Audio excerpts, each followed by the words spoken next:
காஞ்சிபுரத்துக்கு பக்கத்தில் ஒரு இருமல் மருந்து தயாரிக்கின்ற கம்பெனி, அது இந்த தமிழ்நாடு அரசுக்கே தெரியல.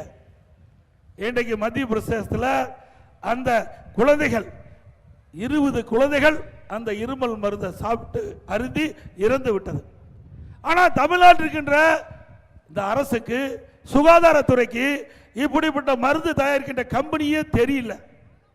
அப்படின்னா எவ்வளவு இந்த அரசு மக்கள் மீது அக்கறை கொண்டிருக்கின்றது, இந்த நாட்டு மக்கள் மீது எப்படி அக்கறை கொண்டிருக்கின்றது, இந்த நாட்டை எப்படி காப்பாற்றிக் கொண்டிருக்கிறார் என்பதை நாம் எண்ணி பார்க்க வேண்டும். ஆக இன்றைக்கு மத்திய பிரதேசத்துக்கு அமைச்சர் சொல்லுகின்றார், இன்றைக்கு நம்முடைய தமிழ்நாடு அரசு சுகாதாரத்துறை அலட்சியத்தால் ஏற்பட்ட கொடுமையான நிகழ்வு என்று குற்றம் சாட்டியிருக்கின்றார். அங்கு இருக்கின்ற மத்திய பிரதேசத்தில் இருக்கின்ற காவல்துறை எங்கே காஞ்சிபுரத்திற்கு வந்து அந்த மருந்து கம்பெனியில் யார் இருக்கின்றார்களோ அவர்களை கைது செஞ்சு அழைத்து விட்டு சென்றார்கள். அதுக்கு பிறகுதான் தமிழ்நாடு அரசுக்கே தெரியுது. இப்படிப்பட்ட அவல ஆட்சி தொடர வேண்டுமா? தொடர வேண்டுங்களா?